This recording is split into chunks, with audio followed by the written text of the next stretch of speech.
All right. So um, we mentioned in all of kind of these relationships here, I mean, I drew n equals p, but there's something wrong with this, Robert. Do you know what's wrong with this statement, n equals p, where here we're referring to the number of moles of gas in a certain condition, and here we're expressing the pressure of the gas in a condition? What's wrong here with this statement, Robert? Right. So wouldn't we have to say that it's either inversely or directly proportional? Right. So instead of an equal sign, we should kind of draw this little thing, right?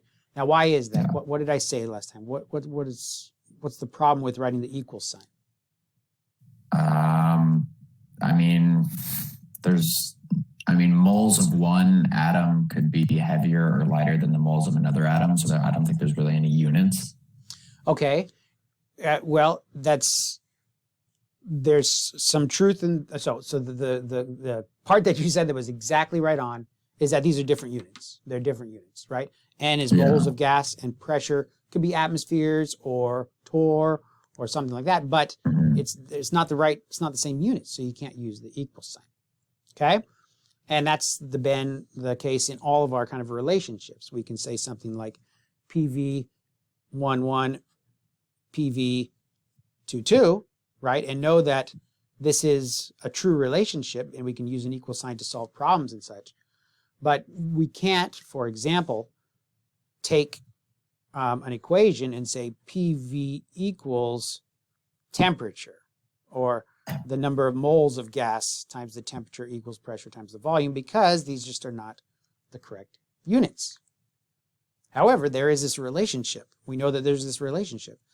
If the pressure shifts, the volume will shift inversely, and the temperature will shift directly proportional with the pressure, and the moles of gas will influence the pressure and volume directly, right? So there is this relationship. However, we don't have an equal sign. But when you take any gaseous scenario, right? Here it is, some balloon, and I measure the pressure. I measure the volume. I measure the moles of gas, and I measure the temperature.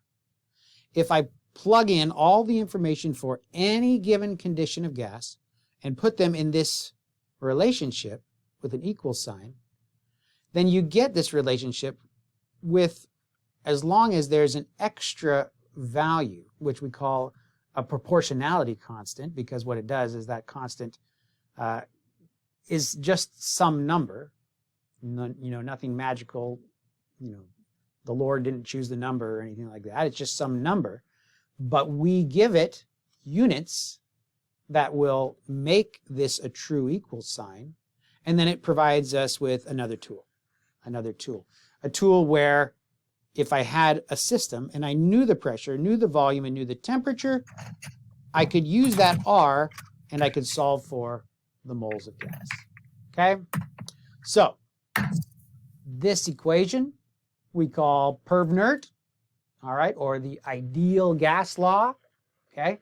And it's very helpful. The only kind of thing that we kind of need to be able to remember about it, it's something that we can rummage up in our mind a couple of ways. I usually can rummage it up because I remember Perv-Nert, right? Perv-Nert's the crazy uncle that always comes to the reunions, and you're not too excited to have him there, but yeah, whatever. It's the Perv-Nert, So Perv-Nert, that's one way to remember it. The other way to remember it is, like we just did, hash out the relationship between, for example, pressure and volume. Whoops, where are we at? Pressure and volume and temperature, right? If you have P, V, and T in this scenario, and if it equaled some value, you could move the temperature over there, PV equal to temperature. Moles of gas is also down here in terms of directly proportional to pressure and volume. So they can move over here. And again, if you wanted to keep that, you need to have your R value. So reminding yourself how to get to Perv-Nert, if you can't remember Perv-Nert, And then the other thing that's kind of difficult is knowing what your R value is, Now this R value here is 0.082, and it's 4 units of liter atmospheres per mole Kelvin. All right? So let me get this a little bit smaller here. PV equals nRT. In this scenario, instead of P being in atmospheres, it could be in torr, and volume we'll keep in liters. Temperature always has to be Kelvin. Always has to be Kelvin. N is always moles. But in this case, the R value, the units, wouldn't be liter atmospheres per mole Kelvin. It would be liter torr per mole Kelvin, right? The actual numerical value for it wouldn't be 0.082057 either. Okay, it would be different. And they'll give you these values. They'll give you these constants or a list of these constants. These constants will be available to you, but you'll have to be able to recognize the correct constant. And the correct constant will have the same units, liters, right, the same units of volume, the same units of pressure. Moles and Kelvin will always be the same. So it's really just recognizing what the units that are provided for you in your problem. Okay? So this problem, this equation then, the ideal gas law, allows us to answer questions that are not about a system changing from one to another. Like we said, PV 1, 1, 2, 2. If you tell me this and this, I can tell you the fourth one or whatever the situation is, right? But this one here is a single condition, a single situation. Here's an example, 12.2 gram sample of neon placed into 5-liter flask. Okay, so I have a flask. I know its volume. The pressure of the gas is what they're asking. They're asking for it in atmospheres. I have to just remember, PervNert, PVNRT, all right? The temperature, the N value there, okay? I'm going to split you guys up into little breakout groups and give you about 90 seconds to solve this problem, okay? So let me see, how did I do that?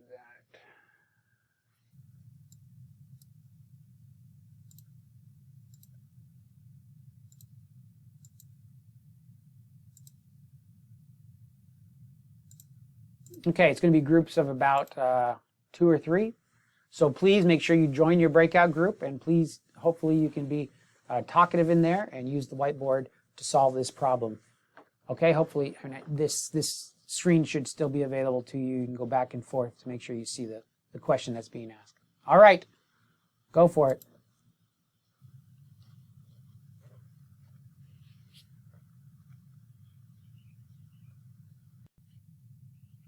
If we want to solve this problem now, I've looked through a lot of you guys. It looks like you're doing pretty well. We're going to use our ideal gas law. PV equals nRT. Our R value. What's our R value, Harry? 0.082. All right, 0.0821. So now what that actually is going to do for us is it's going to tell us the units that our pressure and volume are going to be in. And do you remember what the units are on that R value, Harry? Okay. So it's liters times torr. Atmosphere. Over, Liters times atmospheres. Over what? Okay. Over Kelvin and moles. That's right. Okay, very good. So that information there tells us what we need to have, what our units of pressure and volume need to be given in. All right, and they gave us pressure or liters in they gave us volume in liters, which is 5. So that can go there, 5 liters. Our pressure is what we're solving for. It's going to be solved for in atmospheres. Moles of material. Temperature. What does the temperature need to be in terms of its units, Sarah? It needs to be in Kelvin. Kelvin. Do you know what 25 degrees Celsius is in Kelvin? It is 298 degrees Okay. Kelvin. 298 Kelvin. Okay. And our moles. Where do we get this moles of gas, Brielle? Where's that in the problem?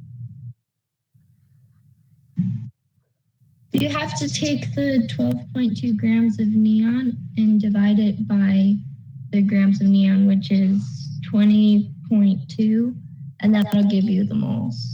All right. So 20.2 grams of neon for every moles of neon. And that information is from our periodic table, right? So we looked at the molar mass of neon, right? That's where we got that from.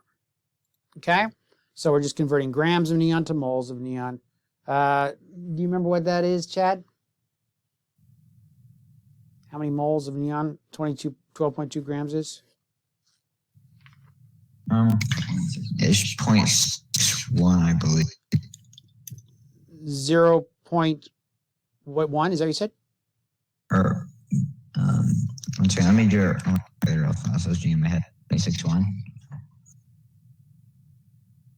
0.61. Okay, sorry about that. 0.61 moles.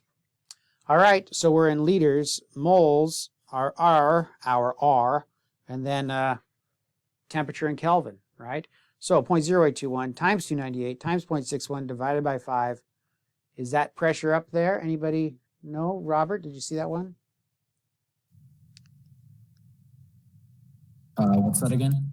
Did you get the pressure that was one of our answers? Yeah, so the 300 multiplied by the 0.0821 is a little over 4, multiplied by 0.61 is around 15, and then divided by the 15 is going to be 3. Okay. Divided by our 5 gives us 3. Yeah. All So right. Excellent. Very good.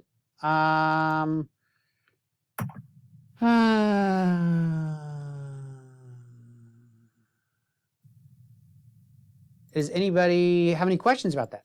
Anybody have any questions about that one? Is R always the same constant? R will be given to you multiple ways. It's not, I mean, when you say, is it always the same constant? Do you mean it's always the same number? Is that what you're kind of saying? Yeah, that's what I meant. I'm sorry.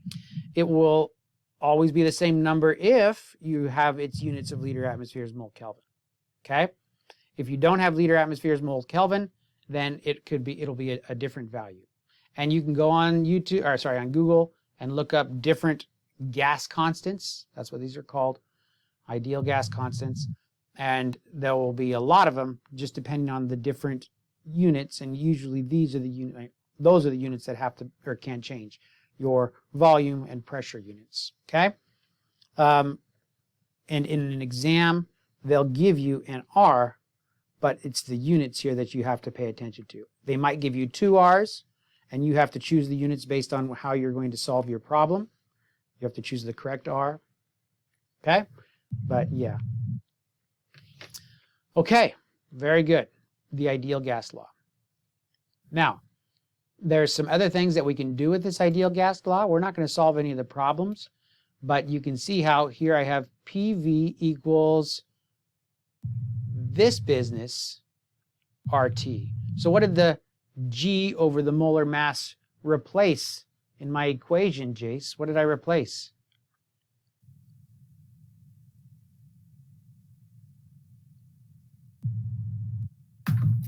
Sorry, can you repeat the question? Yeah, so I have here my ideal gas law, pressure, volumes equals, but I've rewritten it a different way, where I have now, instead of what, I've replaced something here with the G over molar mass, grams over molar mass. You replace N? Yeah. Or which stands for moles, because that's a conversion necessary to get from grams to moles. Yeah, so you can say that if I go grams over units for molar mass. What are they, Chase? What's the units for molar mass? capital MM. Well, that's the abbreviation, but the units are how many grams you have per mole Oh, of that given compound, right?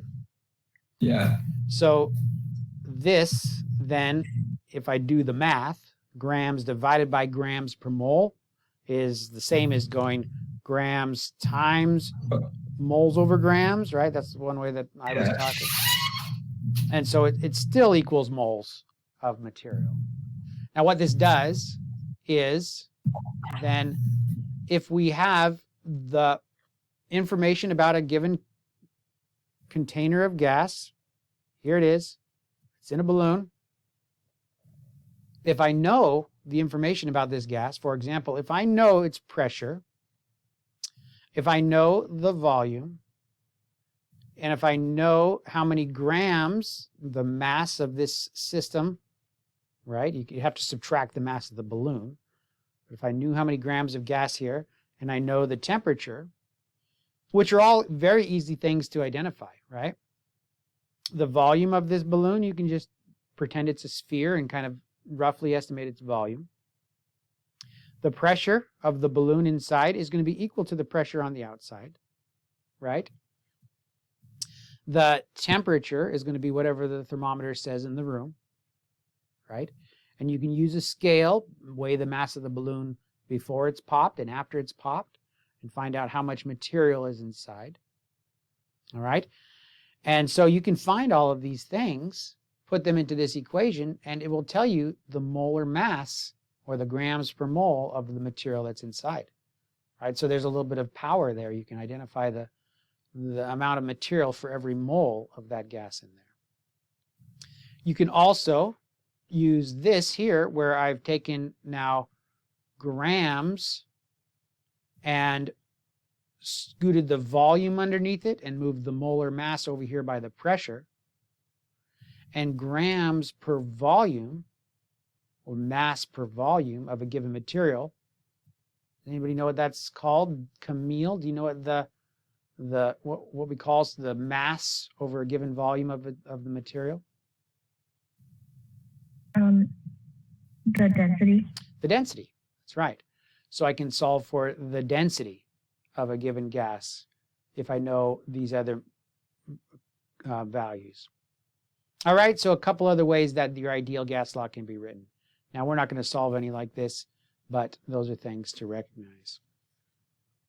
All right, we have to have a conversation about the volume of a gas. Actually, that's a good place to stop. Let's stop and let's start another